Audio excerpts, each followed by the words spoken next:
नमस्कार, स्वागत है आपका आरटी हलचल में और मैं हूं आपके साथ फाल्गुनी सोनी लेकर जिले के तरोताजा हालात। चलिए सबसे पहले नजर डालते हैं आज की हेडलाइंस पर। नदी के घाटों पर जारी है अवैध खनन, जगह जगह हो रहा है अवैध रेत का भंडारण।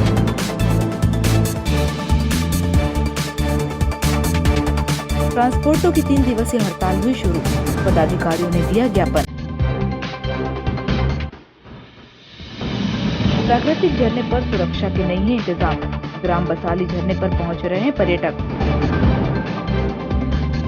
केला पत्ती और डंठल के वजन को लेकर हुआ विवाद, किसानों ने दिया ज्ञापन। और अब गतिविधियां विस्तार के साथ। शहर के जनरल गुड्स ट्रांसपोर्ट यूनियन ने अपनी विभिन्न मांगों सहित भ्रष्टाचार अवैध वसूली के खिलाफ ज्ञापन दिया। पदाधिकारी में समस्या के निराकरण की मांग पूरी न होने पर चक्का जाम की भी चेतावनी दी है। राज्य में चल रहे उत्पीड़न, जबरन वसूली और भ्रष्टाचार को रोकने के लिए सरकार की घोर उदासीनता से निराश होकर अखिल भारतीय मोटर परिवार कांग्रेस के राजस्व नेतृत्व ने 10, 11 और 12 अगस्त को सांकेतिक हड़ताल की घोषणा की है, जिसमें ट्रांसपोर्टेशन लॉकडाउन रहेगा।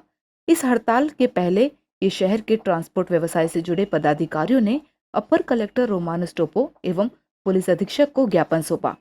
ट्रांसपोर्टर का यह विरोध पूरी तरह से शांतिपूर्ण होकर राज्य सरकार को जगाने वाला है। गौरतलब है कि इंडिया मोटर ट्रांसपोर्ट कांग्रेस केंद्रीय शाखा ने केंद्र और राज्य सरकारों के साथ मध्य प्रदेश सहित विभिन्न राज्यों में चल रहे भ्रष्टाचार के खिलाफ पहले से ही मुद्दे उठाए हैं, लेकिन इन समस्याओं का कोई निराकरण राज्य सरकार अथवा केंद्र सरकार द्वारा नहीं किया गया। जनरल गुड्स ट्रांसपोर्ट एसोसिएशन अध्यक्ष मनोज शर्मा ने बताया कि प्रदेश की भौगोलिक वस्तु स्थिति ऐसी है कि कोई भी वाहन जो उत्तर से दक्षिण, दक्षिण से उत्तर या पूर्व से पश्चिम या पश्चिम से पूर्व जाते हैं तो उन्हें मध्य प्रदेश की सीमा से गुजरना पड़ता है। इस कारण प्रतिदिन हजारों ट्रक यहाँ आते हैं और बाहर जाते हैं। मध्य प्रदेश में लगभग 7 लाख से अधिक वाणिज्य वाहन हैं जो आवश्यक और अति आवश्यक वस्तुओं का ट्रांसपोर्टेशन करते हैं। उनके न चलने से पूरी व्यवस्था अस्त व्यस्त हो जाएगी और करोड़ों रुपए का नुकसान होगा। यदि सरकार परिवहन बिरादरी की मांगों को पूरा करने के लिए तत्काल कदम नहीं उठाती है तो वे अनिश्चितकालीन चक्का जाम के लिए जाने का फैसला कर सकते हैं। यहाँ तक कि मध्य प्रदेश राज्य का बहिष्कार भी कर सकते हैं। ट्रांसपोर्ट यूनियन ने सरकार से ये आशा की है कि सकारात्मक सोच मध्य प्रदेश के लोगों के हित में हमारे मुद्दों का तत्काल समाधान कर किया जाएगा।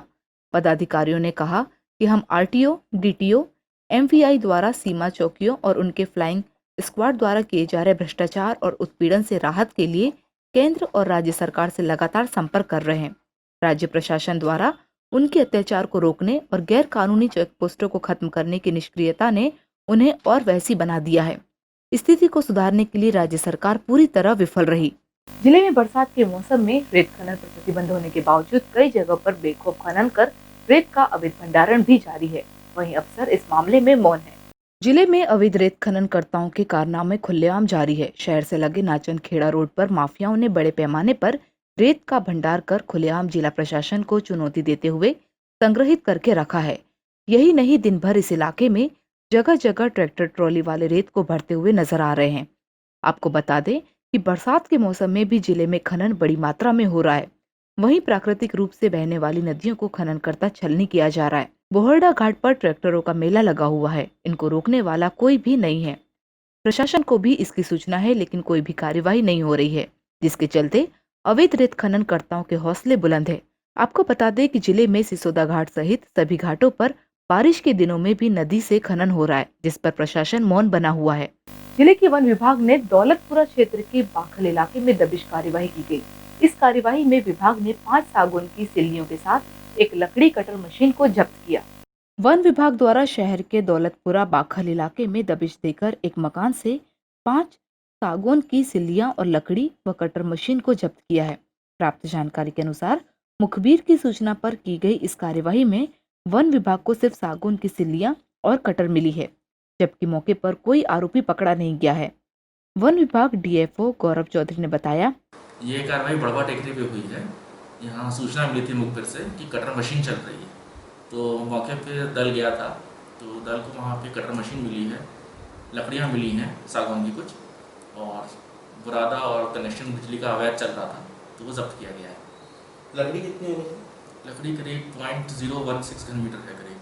अच्छा, तो टोटल कितना अगर रुपए की बात करें तो? ये रुपये में तो ये बहुत कम आएगी अभी, लेकिन वहाँ बुरादा काफ़ी मिला, मतलब लकड़ी की चिराई वहाँ काफ़ी हो रही थी कटर मशीन पे। जी और चूँकि कनेक्शन भी बिजली का अवैध ही मिला है, तार मिला है, मीटर वीटर कुछ नहीं है ऐसा, प्लस कोई स्वीकृति भी नहीं है, तो ये अवैध जो चल रही थी, तो इसके लिए जांच कर रहे हैं। फिर गिरफ्तारी हो गिरफ्तारी मौके पे नहीं हुई है कोई, अभी अपराधी पता कर रहे हैं।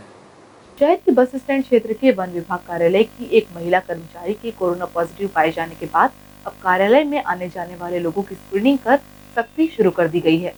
जिले में कोरोना मरीजों का आंकड़ा दिन पर दिन बढ़ते जा रहा है। विगत दिनों बस स्टैंड स्थित वन विभाग कार्यालय में एक महिला कर्मचारी की कोरोना पॉजिटिव पाए जाने के बाद कार्यालय में हड़कंप मच गया था। वहीं अब वन विभाग कार्यालय में आने जाने वालों पर नजर रखी जा रही है। गेट पर ही उनकी स्क्रीनिंग कर नाम, पता और जानकारी लिखी जा रही है। आपको बता दें कि वन विभाग कार्यालय में पदस्थ महिला की रिपोर्ट कोरोना वायरस, उसके बाद से वहां पर सख्ती बढ़ती जा रही है। मंगलवार को जिले के केला उत्पादक किसानों ने व्यापारियों द्वारा केला तुलाई में पत्तियों और डंठल के वजन को अधिक बताकर केला फसल के वजन से घटाने पर विरोध करते हुए जिला कलेक्टर को ज्ञापन दिया। जिले के किसानों ने केला व्यापारियों द्वारा केला पत्ती और डंठल के वजन को लेकर चल रहे विवाद के निराकरण के लिए जिला कलेक्टर को ज्ञापन दिया। किसान एवं भाजपा नेता ज्ञानेश्वर पाटिल ने बताया कि केला नीलामी 3 दिनों से विवाद के कारण बंद है।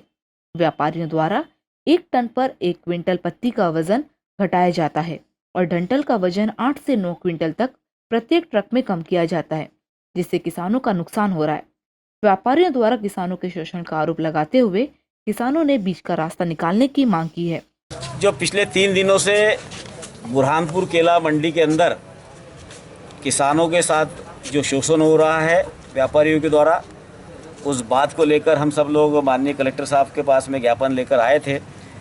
केले की जो गाड़ी लोड होती है, उस गाड़ी के अंदर जो पत्ती लगती है, उस पत्ती को लेकर और जो कैरेट जो पंजे की गाड़ियाँ जा रही है, उस गाड़ी पंजे के साथ में जो डंठल निकलता है, उस डंठल के वजन को लेकर विवाद है किसानों का। और हम तो कह रहे हैं कि आप लोग भी जाकर देखिए कि एक ट्रक में कितना डंठल निकलता है और उसका जो किसान का नुकसान हो सीधा सीधा, तो इसमें कैसे हल होगा। अब जब किसानों के माध्यम से हमने बात रखी है, हमारी बात को भी कलेक्टर साहब ने गंभीरता सुना है, अब व्यापारियों का भी पक्ष प्रशासन को सुनना पड़ेगा। और धुलखोर क्षेत्र के बसाली इलाके में बरसात के मौसम में पहाड़ों से गिरने वाले झरनों को देखने के लिए पर्यटकों की संख्या बढ़ गई है। वहीं इन जगहों पर सुरक्षा के कोई भी इंतजाम नहीं है। धुलखोर क्षेत्र में बरसात के मौसम में प्राकृतिक बहने वाले झरनों को निहारने रोजाना सैकड़ों पर्यटक पहुंच रहे हैं। यह झरना बुरहानपुर जिला मुख्यालय से 50 किलोमीटर दूर धुलखोर के ग्राम बसाली एवं इसराम फालिया के बीच स्थित है। इस झरने को देखने खंडवा, खरगोन, बुरहानपुर सहित महाराष्ट्र से भी रोजाना सैकड़ों पर्यटक आ रहे हैं, लेकिन झरने के पास प्रशासन द्वारा कोई सुरक्षा इंतजाम नहीं किए गए। विगत कुछ दिनों पहले झरने में नहाने के दौरान डूबने से एक युवक की मौत हो गई थी। इसके बाद भी प्रशासन गंभीर नहीं हुआ है। सुरक्षा के कोई भी इंतजाम नहीं किए गए, जिसके चलते दुर्घटना घट सकती है। इन दिनों बड़ी संख्या में लोग झरने में नहा रहे हैं। धुलखोर से भारत चौहान की रिपोर्ट। शहर के शिकारपुरा गेट समीप सड़क में बड़े बड़े गड्ढे बरसात के मौसम में बन जाने से राहगीरों और वाहन चालकों की परेशानियां बढ़ गई है। बरसात के मौसम के साथ ही सड़कों पर पानी भरने और सड़कों पर बने गड्ढों से वाहन चालकों की दुर्घटना होने की समस्या बढ़ जाती है। शहर के शिकारपुरा गेट के रोड के अंदर गड्ढे पड़ जाने से राहगीरों को काफी परेशानियों का सामना करना पड़ रहा है। 2 पहिया वाहन, 4 पहिया वाहन को इन बड़े बड़े गड्ढों से रूबरू होकर गुजरना पड़ रहा है। लोग जैसे तैसे बच बच कर उस गेट को पार कर रहे हैं, क्योंकि बरसात के दिनों में गड्ढा हो जाने से पानी भर गया है और लोगों को समझ में नहीं आता कि गड्ढा कितना बड़ा है, जिसके चलते कोई भी दिन कोई भी घटना हो सकती है। उपनगर लालबाग की चिंचाला क्षेत्र में बनी प्राचीन मुगल कालीन कुंडी बरसात के मौसम में अधिक पानी प्रवाह को चलते 6 फीट तक धंस गई है। विश्व की अनूठी एकमात्र मुगल कालीन जल वितरण प्रणाली कुंडी भंडारा की एक कुंडी बरसात के मौसम में जल स्तर बढ़ने के चलते धंस गई है। ये कुंडी करीब 6 फीट तक नीचे धंस गई है। इस कुंडी का मलबा भी नीचे पानी की बहने वाली नालियों में गिरकर पानी के प्रवाह को रोक दिया है। यदि इसे जल्द ही ठीक नहीं किया गया तो इसका असर अन्य कुंडियों पर भी पड़ सकता है। जिले के खगनार विकास खंड में विश्व आदिवासी दिवस पर एक कार्यक्रम का आयोजन किया गया। इस कार्यक्रम में क्षेत्र के आदिवासियों ने भाग लिया।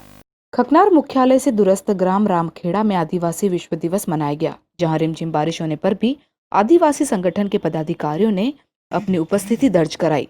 समाज के जनप्रतिनिधि ने भी भाग लिया। सभी ने सोशल डिस्टेंसिंग का पालन करते हुए मास्क लगाकर पूजा पाठ, मुठवा बाबा गायन करते हुए आदिवासी के लोकप्रिय नृत्य गदलू भी किया। साथ ही समाज के अधिकार, जल जंगल जमीन संरक्षण करने का संकल्प लिया। पुराने रीति रिवाज, समाज में प्रचलित प्रथाएं आदि सबको संरक्षित करने का संदेश दिया गया।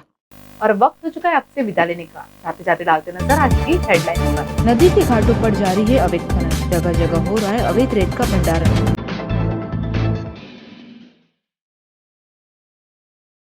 ट्रांसपोर्टों की 3 दिवसीय हड़ताल हुई शुरू, पदाधिकारियों ने दिया ज्ञापन। प्राकृतिक झरने पर सुरक्षा के नहीं है इंतजाम, ग्राम बसाली झरने पर पहुंच रहे हैं पर्यटक। केला पत्ती और डंठल के वजन को लेकर हुआ विवाद, किसानों ने दिया ज्ञापन। तो कल फिर होगी आपसे मुलाकात जिले की ताजी गतिविधियों के साथ। तब तक के लिए आरटी हलचल की पूरी टीम और मुझे दीजिए इजाजत। नमस्कार।